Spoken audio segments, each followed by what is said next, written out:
Hey guys, how's it going? It's Etanyos here. Welcome to episode number 10 of this NHL 20 Canadian Cup Franchise Mode Challenge here with the Halifax Highlanders. Just before we jump into this video, if you guys are new to the channel and haven't yet, please go down below, consider subscribing. Also, feel free to leave comments to, possibly get featured in one of the upcoming episodes. But anyways, let's jump into episode 10. So if you guys missed last episode, go up into the top corner of the video right now. There will be a card there that sends you to the entire playlist so far, and make sure you're caught up there before you watch this video. Anyways, last episode, guys, we were able to win the Stanley Cup yet again with this team. The Halifax Highlanders really have taken off here and are moving in the right direction as far as President's trophies, Prince of Wales trophies, Stanley Cups go. Like, our team is just crushing it.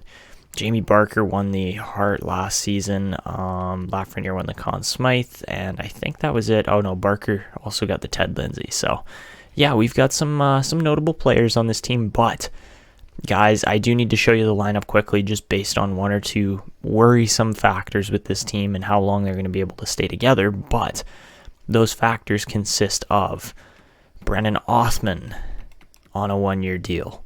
Lafreniere, Barker are good. Connor Bedard on a one-year deal. Perfetti, Byfield, again, good on contracts. Brett Howden, we probably signed at too much money, so we might have to move him eventually. Then on the defense, Jake Bean, another expiring contract.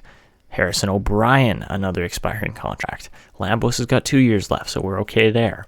And then Brandt Clarke, 1 year left, expiring deal. So we definitely have some issues here as far as re-signing is going to go. It is going to be a pain in the ass to actually get all these guys re-signed. I don't know if we're going to be able to do it, but that's the first thing we're going to focus on heading into this episode here. So as you can see, we have lots of teams that, lots of players that want extensions here, but the question is, how expensive are they going to be and how much space do we have? So yeah, there you go. Harrison O'Brien wants $12.17 million. Bringing out the rule of 85, guys. Got to bring the calculator out. That's the only way we're going to get this done. So, okay, 85% of $12.175 million is actually $10.35 million. So I think if we can get him for that much, for 8 seasons, that would be a fantastic contract because that's exactly what he's making right now. Connor Bedard wants $10.6 million for the next 8 years.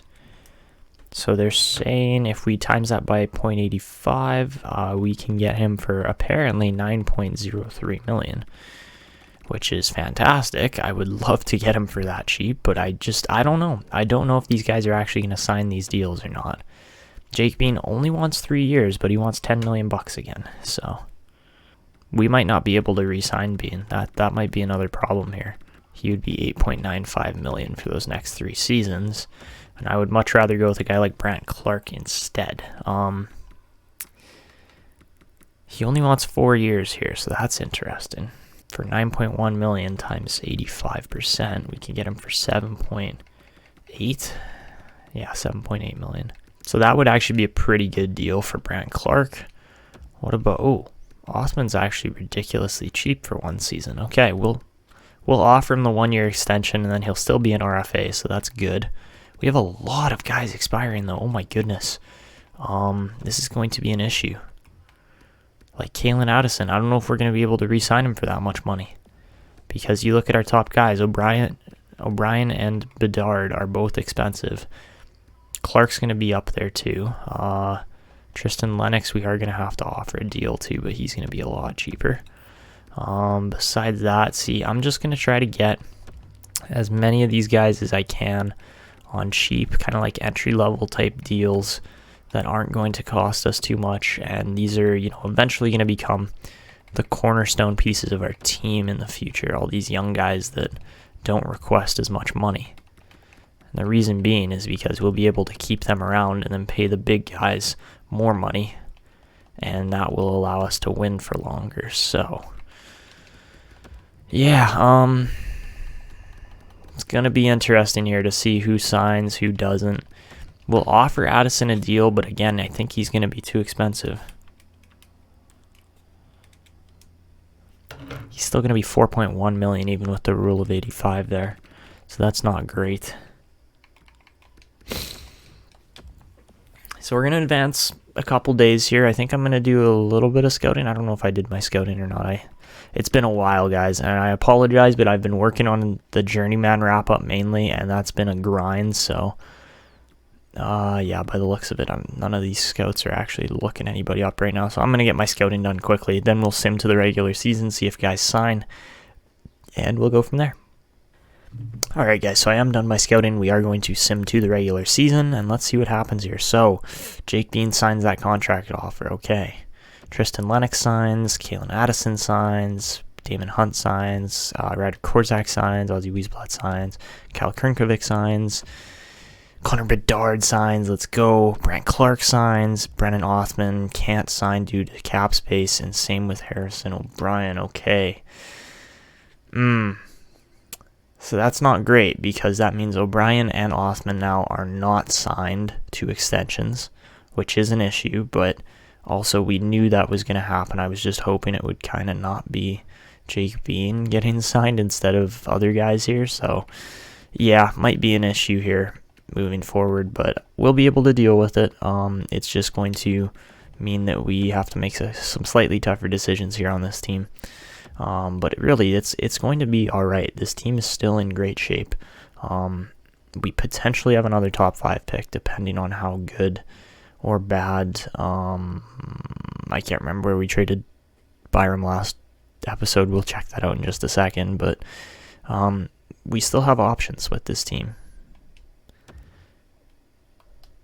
So really, we got guys for pretty darn good prices there on the extensions. If you go and look here, like, these guys are on great deals. $9 million for the next 8 years for Bedard. Like, he's going to turn into a crazy good winger here for us. There's no question about that. Othman, I don't know what's going to happen with him still. Duclair doesn't seem to want the extension right now. And who else was a good signing? Addison probably wasn't. He was $4 million. So if you combine Addison and Howden's contracts together, that's like $7.6 million, which is pretty much enough to pay Othman right now as is. And then if you get rid of, let's say, Jake Bean's contract as well, which is another $8.9 million, that should most definitely be enough to sign both O'Brien and Othman, which are, those are the main pieces in this team right now. But at the same time, you don't really want to get rid of them yet, because we're trying to win as many Stanley Cups as possible. So, and then there's $5 million on Eric Stahl too. So yeah, there's definitely options there for cap clearance. I kind of forgot we actually had Eric Stahl there. I don't want to move Carter Hart simply because he's so good. He won how many games last season? He was fantastic. Yeah, 46 wins last season, man. He's gonna start pushing some win records here pretty quickly as he sticks with this team. And the team in front of him is fantastic too. Obviously, 3 franchise players, a pair of high elites, more elite players, just really great all around. Just a really great all-around group here. Like, this team is set to try and win another Stanley Cup here. There's no question about that. And then as far as the draft class goes, guys, I want to show you who these top prospects are. There are a bunch of Canadians here. Looks like at pick number 6, we've got an elite. Interesting. Okay, so he might actually be a sniper, that guy. Bryson Wheeler, as he's got A+ shooting, B physical. Yeah, he's probably a sniper. But then there's also Johnny Knights here, looks pretty good, as well as Julian Porter. So there's options here still in this team for a potential addition of one of these players. But by the looks of it, is that our pick that's listed there on the scout recommendations? I think it is, but it might not be. So where did we send Byram for that pick? Because we picked up somebody else's pick last episode, and I can't remember who it was. We got Winnipeg's pick, right? Okay, so we'll see how Winnipeg does. That'll be interesting. But first off, before we jump into the full season sim, I want to get into some comments here with you guys. So, first 2 here, we've got Waldo is awesome, as well as the King. Those guys saying, congrats on 700. You gained 13 subs through a day, and more subs to come. So thank you very much, Waldo. And the King said congrats on 700 again. So thank you again there. Jared Sohando said, I am pumped for the next Highlanders episode. Sorry to leave you guys waiting for so long. I've been working on a bunch of projects here, and they are starting to come together here pretty quickly. So by the end of the week, we're going to be back on a pretty consistent uploading schedule here. But yeah, this has just been a crazy week overall as far as getting things done for me and trying to, get all this content out to you guys. The next comments here came from Nikita Nazarov. He says, you got to feel a little bad for Boston, but at the same time, whatever. That was my quote. He said, I'm a Bruins fan, but I can understand why he said that. Also, Ovi Sims like a beast, or like an animal, in NHL 20, said that he won't get 50 goals in real life this season, as it looks like the NHL will jump straight to the playoffs after quarantine is over. That is going to happen, so Ovi still wins another Rocket tied with Pasternak there, so that's pretty awesome. But yeah, would have loved to see the 50-goal mark again. Nikita Nazarov also said, what an incredibly rare name, Guy Paillet. That's how you know Montreal got an insane player. Yeah, he's going to be their top-line center probably in the future. He also said that was a very solid second round, despite Reeves and Brain. He's actually spelled like him and Brain being a little low potential. And he said, yeah, that Byron trade was very solid. Also, don't change any player types in the bottom six. Switch Krause back into the lineup as a power forward playmaking sniper combo. Still gives you +1 on the fourth line, but that's just me. Also, they could prove to be a little sneaky in the regular season and the playoffs, as that line could put some pucks in the net you don't expect, or when you need that tying goal. Also, that while that draft was underwhelming, like you said, you don't need a great draft year in, year out, as you already have a stacked squad and a squad set up for future success. Yes, that is exactly what this team is based on, and that's what we're riding on moving forward here. Jared Sorhando also said, my streak is lost of being first. Jared, it's all good, man. Just keep up the support. I know I've been a little shaky on the consistency of my content here over the past week or so, but I promise you guys it's going to start getting consistent again here, and we're going to be pumping out episodes like it's nothing. So anyways, that was it for the comments, and nothing really affects how this season's going to play out through the comments there, besides maybe like a lineup change. I think Nikita Nazarov said switch the defense again on the penalty kill, which makes sense. I don't know why guys would be switched. Like Harrison O'Brien's a right, Mercer's a left. Switch them. I don't know why they do that. Why the game does that. That just doesn't make sense to me, but it happens. Anyways, that is how our team is looking as of right now. Looks pretty darn solid, and yeah, I'm not worried with these couple contract extensions we still need to get done. I do see us potentially moving. I don't know who it's going to be here, but it's going to be either, I want to say it's going to be probably, yeah, it might actually be Dwayne Mallet moving up here to play second pairing alongside Carson Lambos, because he's a two-way defender as well. So just looking at, potential lineups for the future, we'd have Brant Clark and Harrison O'Brien together once we get one of those guys extended. It's funny because Harrison O'Brien's smaller, but he's considered a two-way defenseman, where I would honestly consider Brant Clark more of an offensive defenseman, just based on his puck skills and senses, but his defense is still really good too. But yeah, these guys, only 2 years apart, they're going to be a fantastic pairing for us for the future. We also have Lambos there backing up on the second pairing, and then if you toss a guy like Dwayne Mallet in here, that lineup is still just ridiculously solid on defense. Lots of room for growth still. So I almost kind of want to, play a guy like Dwayne Mallet in the lineup this season, just based on the fact that we need him to grow. And, we have guys like Enright and Hunt in here still that can jump into the lineup eventually. But anyways, guys, as of right now, we are going to jump into full season sim, see how guys start simming up. And if things aren't going so well, then maybe we'll make a move involving Addison or Howden or somebody like that, and then get to more contract extensions if we need to. But really, we don't really need to at this point. Anyways, I'll be back with you guys at the end of the 2025/26 season, I guess it is. Yeah, 25/26. But it's not first. Alright guys, so to end off the 2025/26 season, your Halifax Highlanders go 58-20 and 4. So 4 points off. We lose 2 less games. We're tied with the Sabres.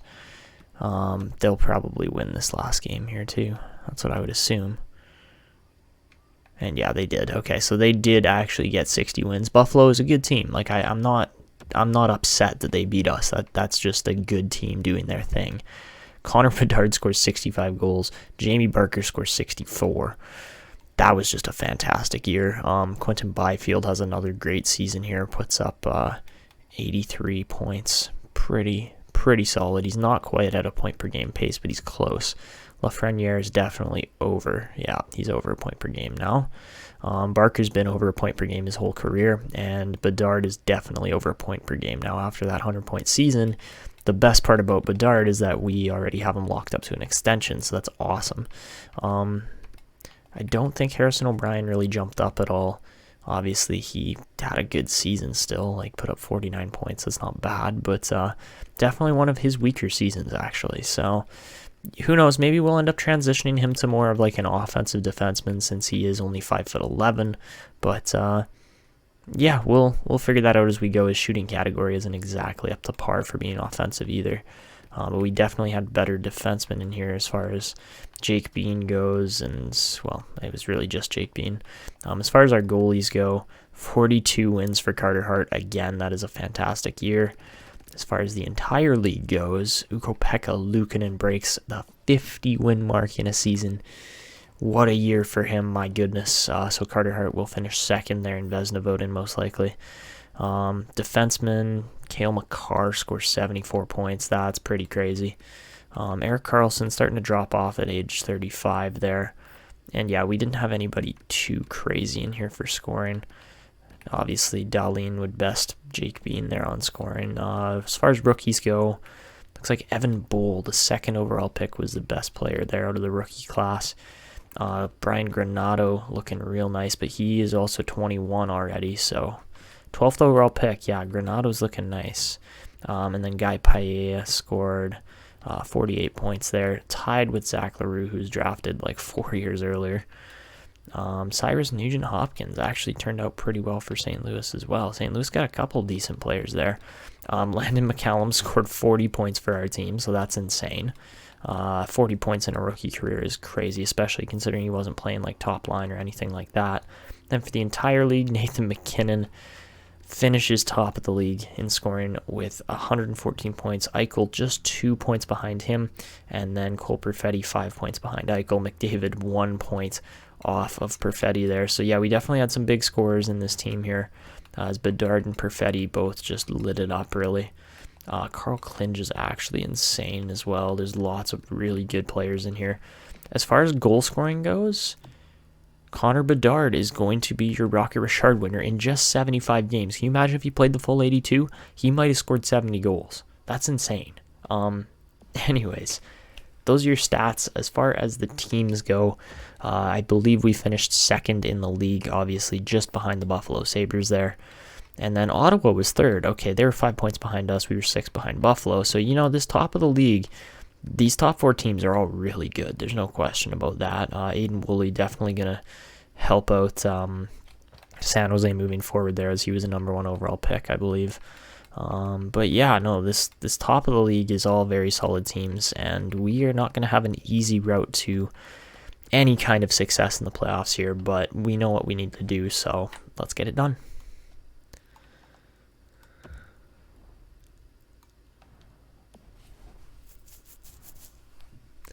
So we're going to advance a day here. Looks like we failed our 30 home ice wins there, but that's all right. When we do have the Senators first round, oh baby, this is going to be a legendary matchup because the Senators are a really damn good team. So let's check Ottawa out, see how they're looking, and yeah, this is not going to be easy by any means. Obviously, a very good forward group on this Ottawa team, backed up by some really solid defense. Obviously, we traded Pietrangelo to Ottawa in exchange for, I can't remember who we got. I think it would have been to get Bedard, maybe? I can't remember. They kind of ruined Eric Brandstrom's potential, so that's too bad. But what's this guy? Skylar Leitch, nice player in there, as well as Hanula. Wow, they actually got a really decent group of defense here. And then Antti Ranta and Mads Sogard in net there. That is a nice team. Oh my gosh, and they also have injuries right now too. Wow, okay. Also, I wanted to show you guys Buffalo just because they were the one team that finished above us in the standings. Obviously, very good defense, but the forwards are even better, which is insane. And then Luukkonen is just insane in net as well.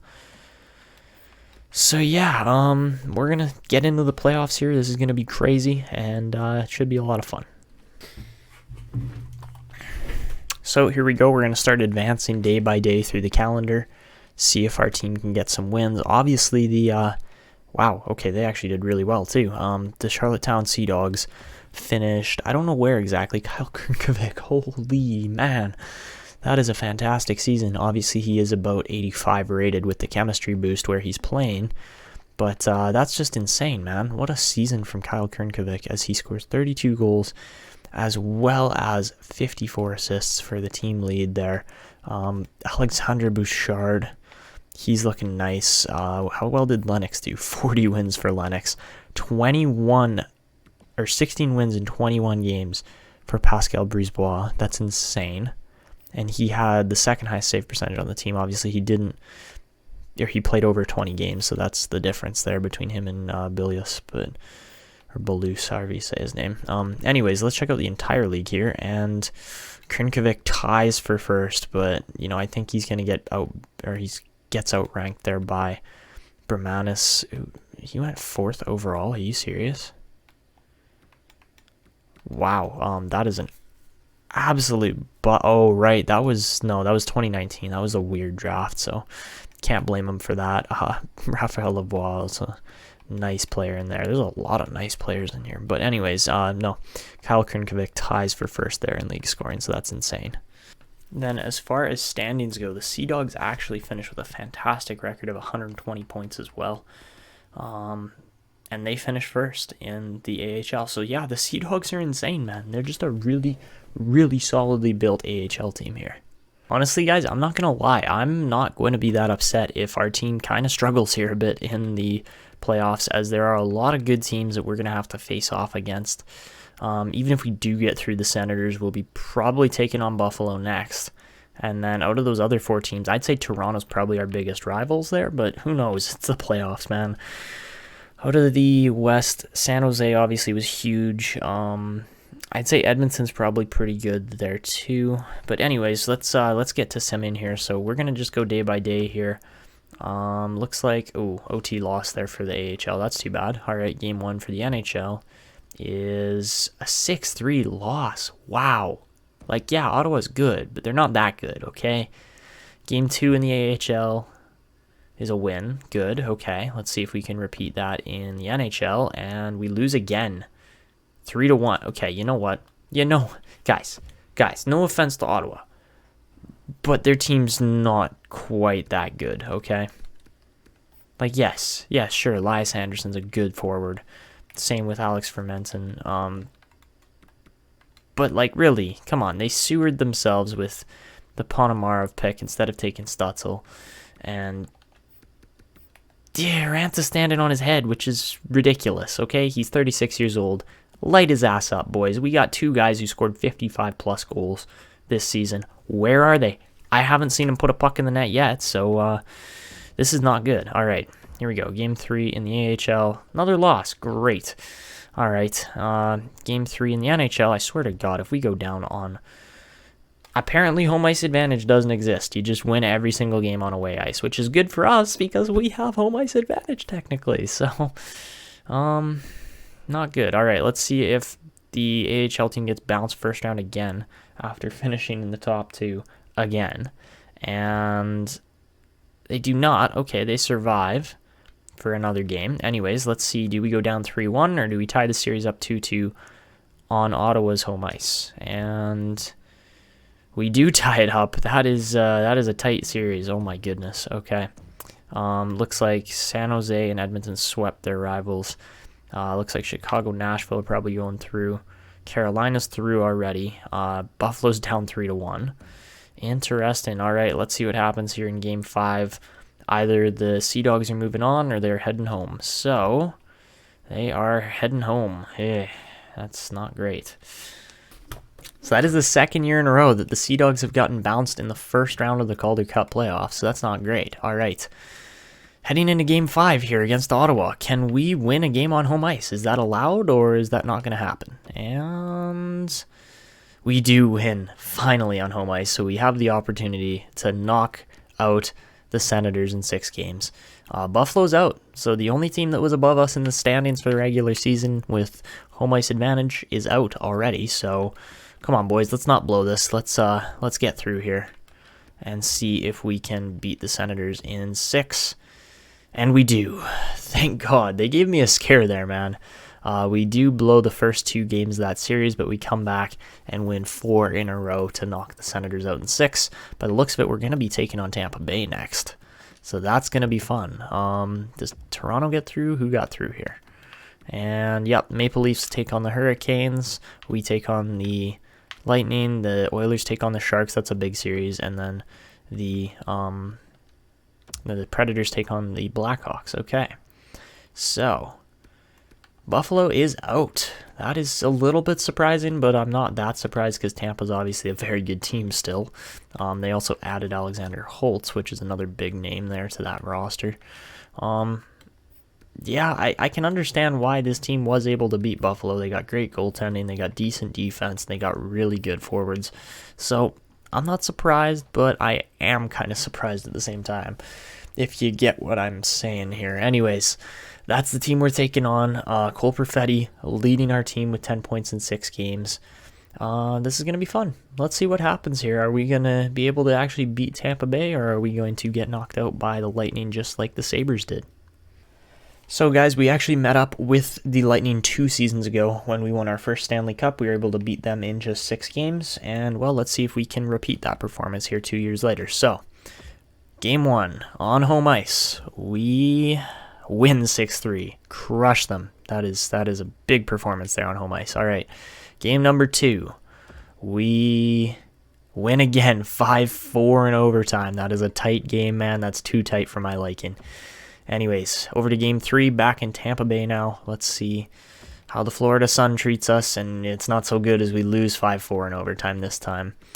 Bedard leading the team now with 18 points in 9 games. All right, game number 4. Can we get a 1-1 split on away ice? Yes, we can. Let's go. Beautiful. All right, so the Blackhawks and the Oilers sweep their opponents there in round 2. Carolina up 3-1 against Toronto. We are up 3-1 against Tampa. So let's see, can we knock the Tampa Bay Lightning out in just 5 games here? Yes, we can. Let's go. That's a big overtime win too, man. That's some tight overtime games. Yes, we lost 1 overtime game, but that is still just clutch there from our team, winning 2 out of 3 overtimes in the playoffs. It doesn't get much better than that. Connor Bedard almost averaging 2 points a game on that second line. That's insane. And Carolina has not actually knocked out the Toronto Maple Leafs yet. So, looks like they still haven't done it, as Toronto's really pushing back here. I get the feeling we're still going to be playing Carolina, but no, we're not. Toronto shows some grit. Wow, that is that's the first time I can remember saying that sentence. Anyways, that's a nice lineup. Holy Austin Matthews. 11 goals, 11 assists. He's crushing it. Mitch Marner, only 9 points there. So yeah, Matthews definitely kind of carrying right now. Interesting. Definitely interesting. Oh my goodness. You really couldn't keep any kind of goaltending? I almost feel bad for Toronto that they actually got through and have to play us now, because, you know, we can dismantle any defense, and if there's no goaltending behind it, that just makes things that much more difficult. I'm surprised. These guys lost 3 games, maybe even 4 in a row to Toronto, which is sad because they got the better goaltending there, but I guess it didn't make a difference, really.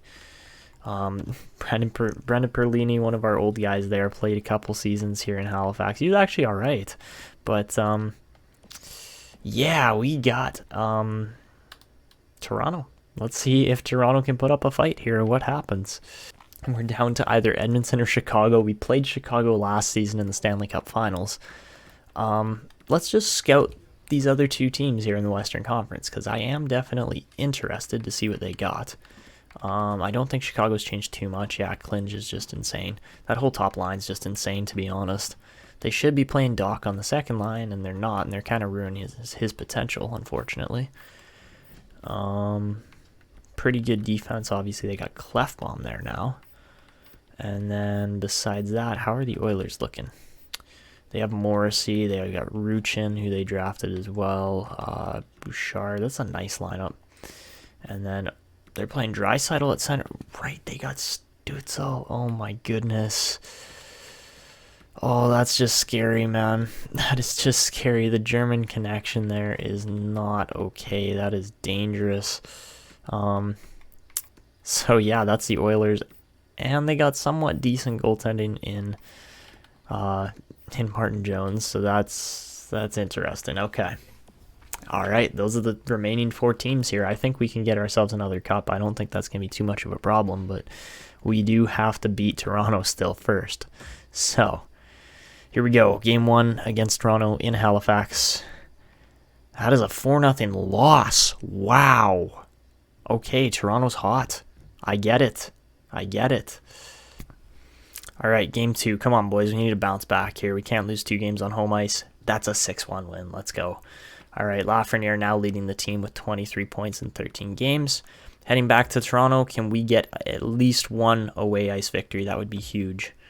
And we do. We win that first game 5-2 in Toronto. All right, Halifax showing their strength here. Edmonton up 2-1 against Chicago. All right.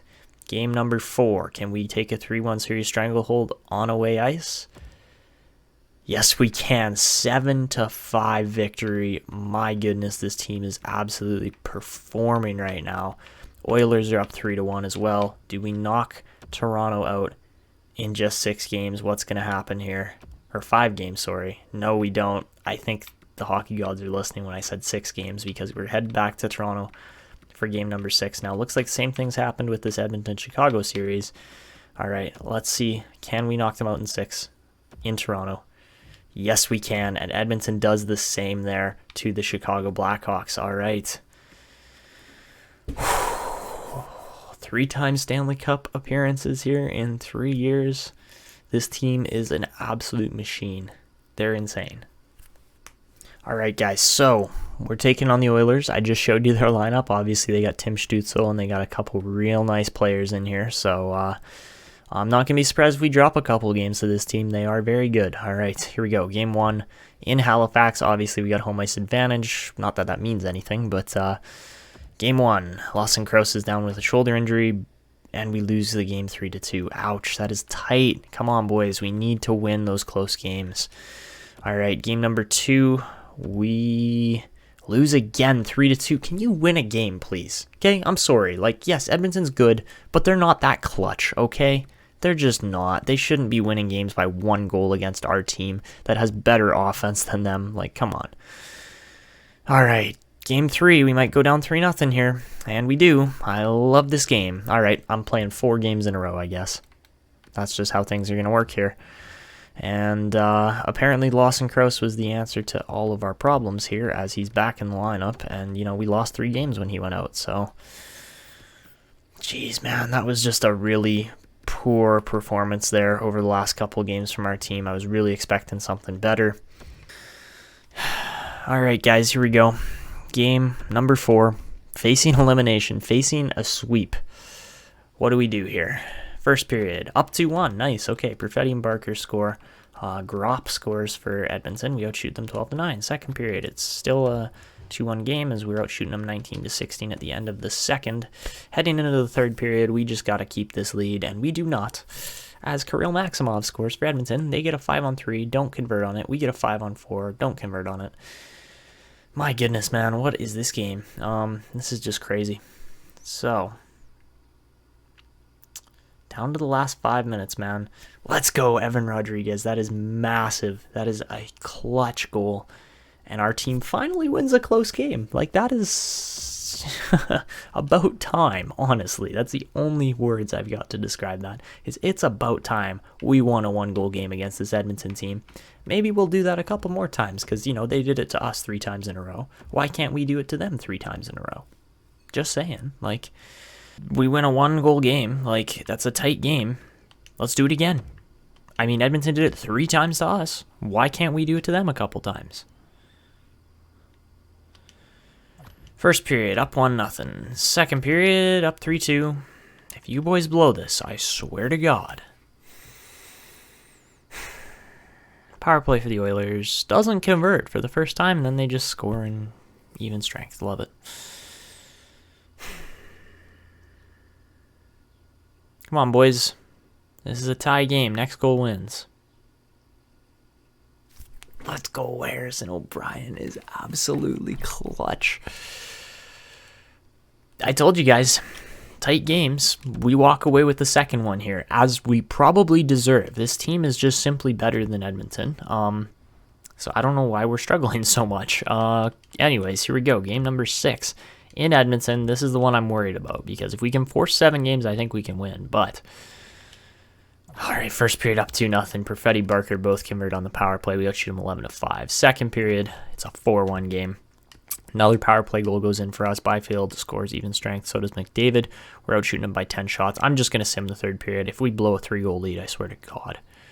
And we win that game 5-2 as Perfetti gets another goal. That was an absolutely fantastic night from Cole Perfetti. My goodness.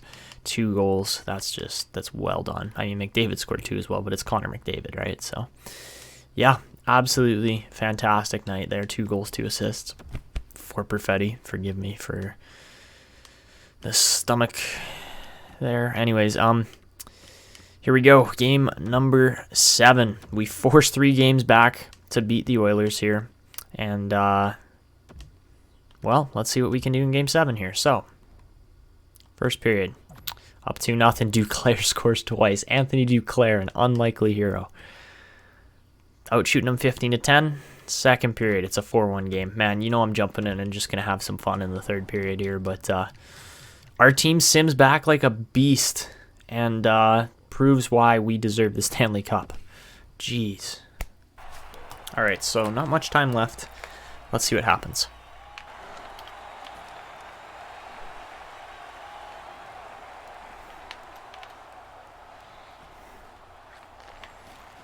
Oh my goodness, Harrison O'Brien. I didn't think that one was going to go in, but it's a 79 rated Martin Jones, so kind of expect that one to go in, to be honest. And yeah, there you go. That's a 5-1 game now, so this team's really just walking all over Edmonton at this point. Jones just missed that. He just straight up missed that. Yes, it's through a screen, but this game's essentially over.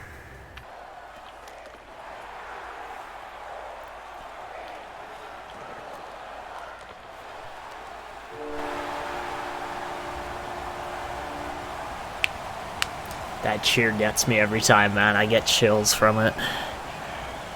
3-time Stanley Cup champs. Let's go, boys. Oh.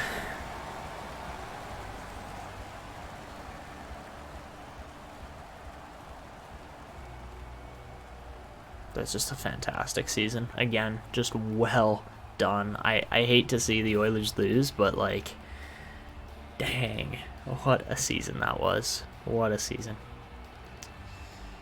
So yeah, that Oilers team will be back. I'm sure of that. They still have lots of good players and lots of really well set up contracts and stuff like that. They just need better goaltending. If they can do that, they're going to be good. Anyways, handshake lineup, obviously pretty important here as far as confirming a series win goes, and especially a Stanley Cup victory. My goodness. I don't know who's going to win the I don't know who's winning the Conn Smythe here, but we'll find out right away. And looks like Cole Perfetti's going to get himself a Conn Smythe here, obviously playing alongside Byfield and Bedard. That is just a fantastic line there for the second line, and yeah, they show their dominance here. So there you go.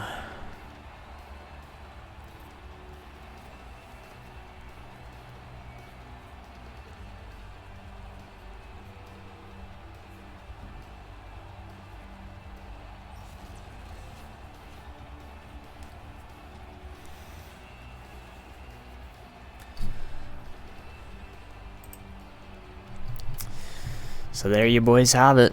Jamie Barker gets to lift his third Stanley Cup in 3 years. What a feeling that's got to be, hey?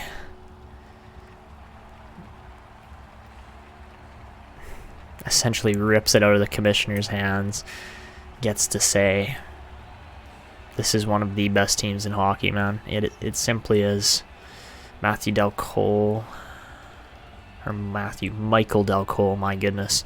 I am bad with names. Anyways, he gets to lift the cup there. And yeah, in front of the home fans here in Halifax, that's just an absolutely fantastic feeling. Landon McCallum, the rookie, gets his first taste of the Stanley Cup victory. What a feeling it is, too.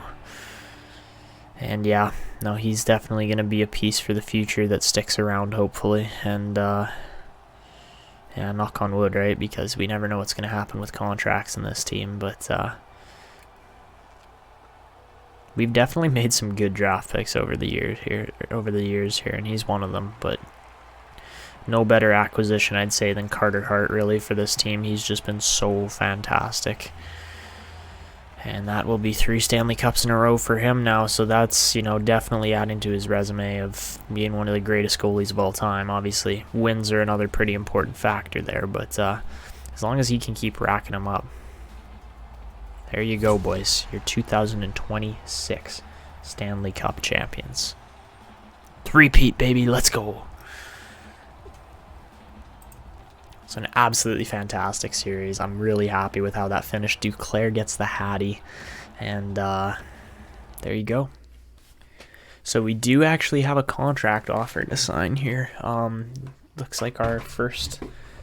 Actually, no, we've signed one of these already, haven't we? I think we have. But this will be our second one here for the next 5 seasons. The Highlanders want us back. Lots of other teams want us too, obviously, because... our team is definitely one of the best in the league here. My goodness.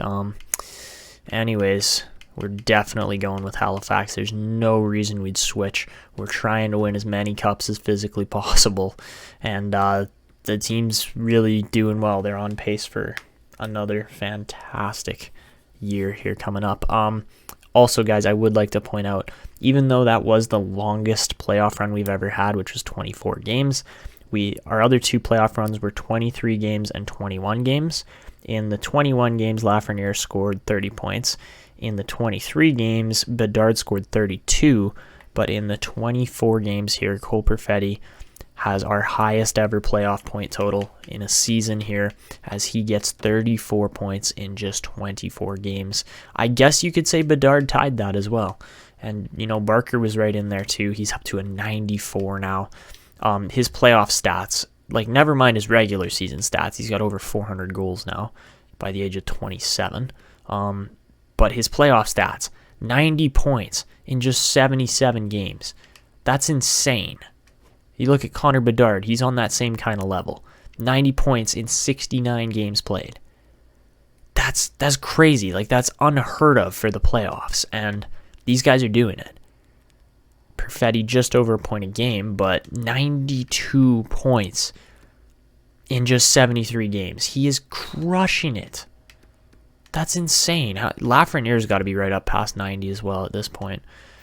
No, he's got 70 in 70 games because, yeah, he did get injured in the one playoff run where we were actually, crazy good, and then he came back and played and only got 9 points. But, yeah, no, these guys are all just absolutely fantastic. Bedard, I believe, might actually be our best player now. But obviously we have a lot of options on this team still, no question about it. Lots of high-rated players here, but, a couple guys are going to be on their way out, which is a little sad, but that's just the way things are going to work here if this team is going to stick together in the long run. Carter Hart, I want to take a look at his playoff stats because he's been fantastic in the playoffs, man. He's got 289 wins already in his career, and he's got 64 playoff wins in 110 games, so that's pretty crazy.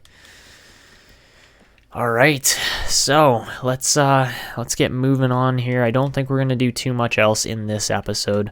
I did want to just show you guys the draft class quickly here before we wrap things up, but there's a high top 4 defenseman in here. I don't know if we're going to pursue him. We don't really need a high top four defenseman. We have a lot of really decent pieces. The only guy that I was kind of interested in was this Bryson Wheeler, as he might be a sniper, and if he is, with the triple balance, block, and overload, that might be a really good fit for our team. I don't think we're going to be moving up too much with picks, so I'm not counting on that. Sturbach is probably a medium top four if he's NHL ready. And then, there's other guys in here that are really good wingers and players still that we are definitely able to take. But I just want to see, where would a guy like, or not Sturbach, but that Wheeler, where would Wheeler fit in this lineup? Because, we do have a pretty balanced lineup overall. And I would say he'd probably be more of a second line kind of guy there. Just taking a look at the lineup. Yeah, he'd probably be second line, triple balanced.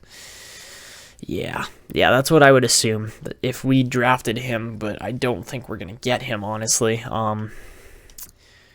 Just based on, contracts and how things are going to work out here. I don't think we're going to be making too many crazy moves. Obviously, it would be nice to go out and be able to sign guys like O'Brien and Othman. Obviously, we will try to get that done, but we have other guys expiring here too that are going to be pretty pricey. Duclair's only $3 million, so that's actually pretty decent. But you look at Howden's $3.5 million.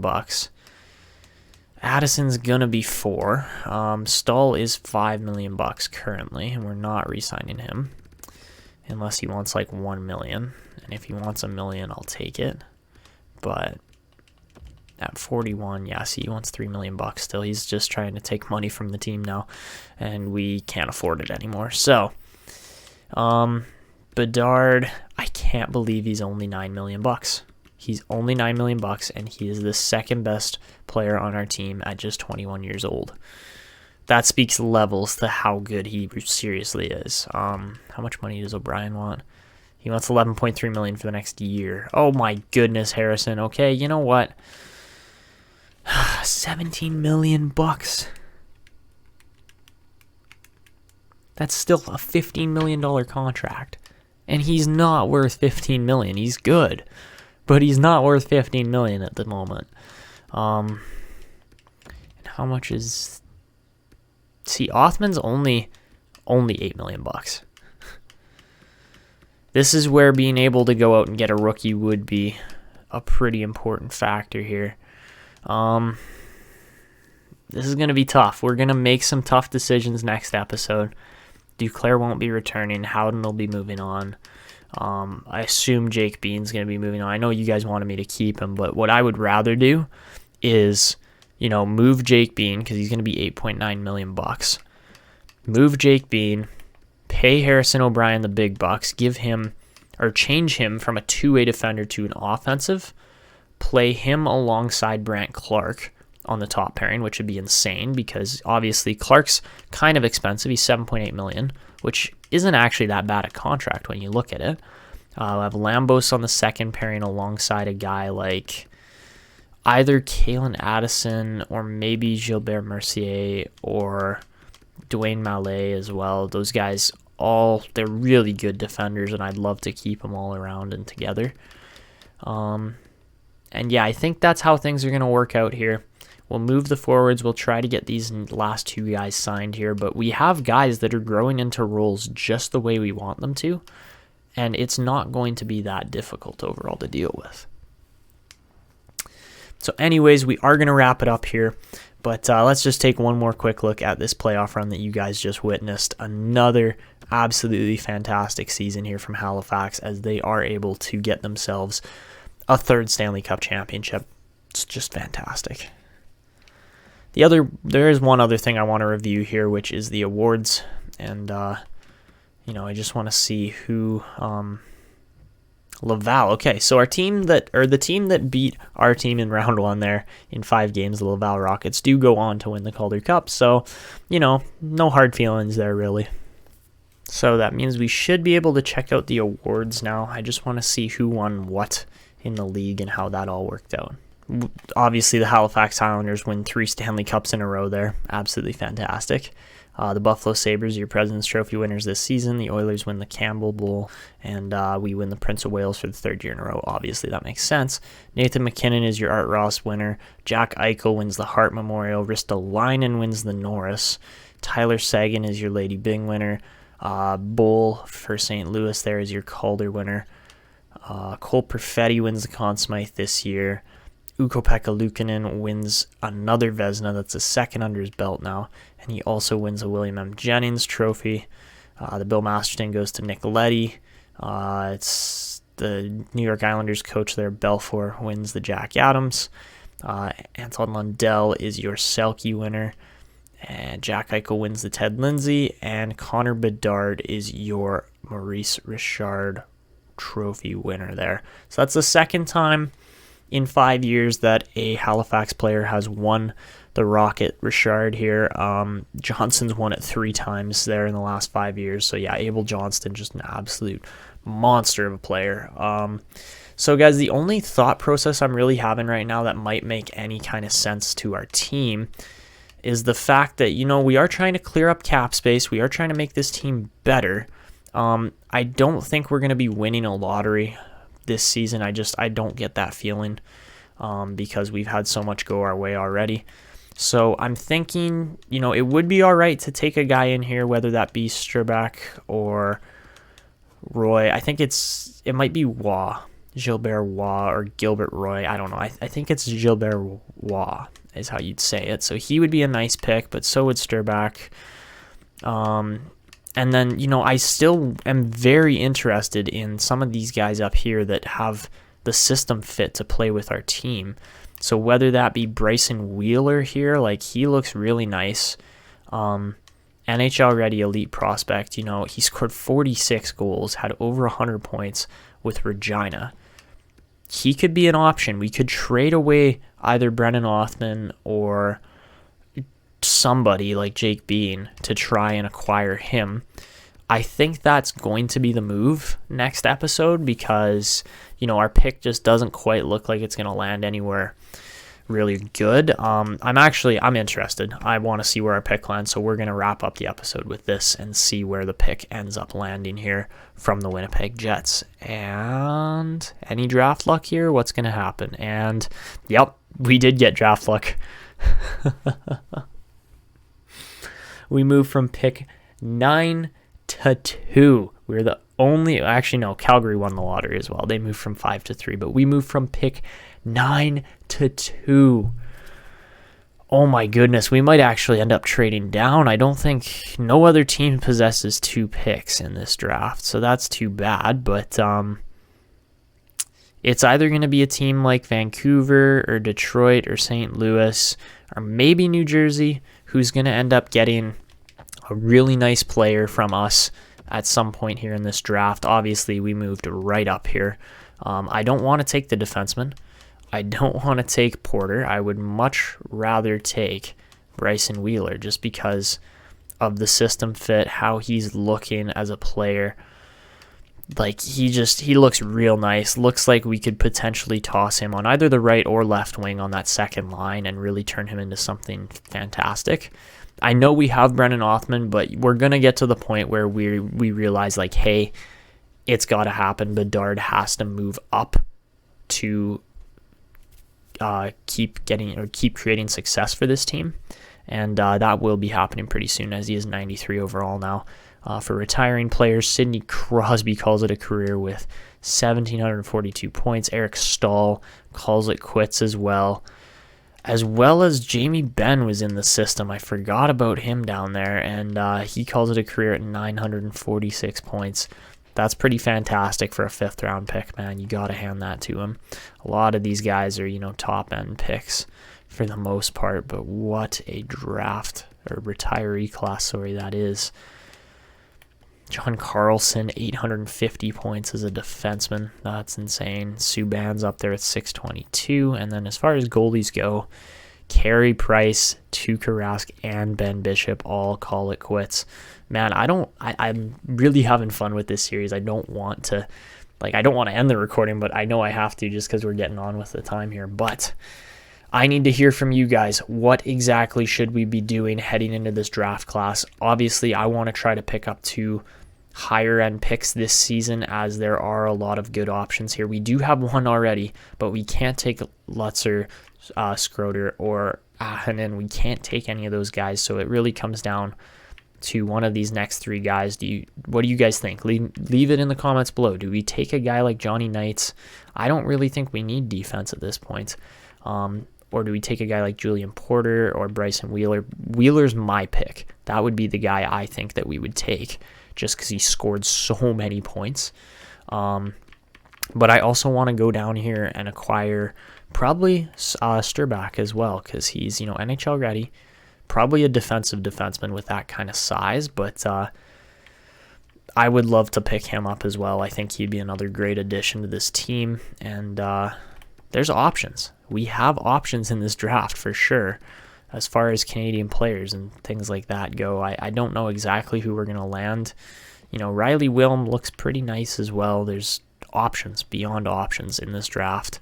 And when you go and look at, the overall potential in here, nothing crazy, but still definitely a solid draft. This Carpenter guy is American, but oh my God, if we could take him, he would be insane. 2 years out at pick number 89.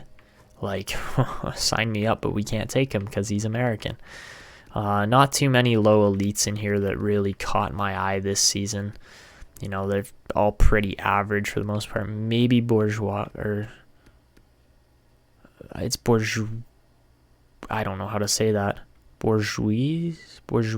I don't know how to say that. I'm just gonna call him Jacques. But yeah, no, there's not too many crazy options available in this draft, but we'll figure it out as we go along.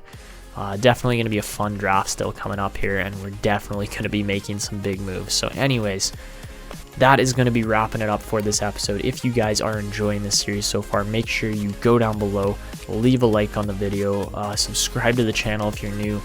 Also, make sure you leave comments to possibly get featured. Let me know what you guys are thinking as far as what we should do with this team moving forward. Who should get moved? I mean, I've pretty much made a short list of who's going to be getting traded already. But yeah, I'm excited for what this team has got going for them. I'm excited for what's up ahead here in the future. We got lots of good players coming up through the system. Murray Weeks is going to be awesome. He scored even more points this season. Yeah, 58 points as a defensive defenseman, no less, in the CHL. But anyways, that's going to be it for me. I hope you guys enjoyed. This is Etanyos signing out, and see ya. Here we go.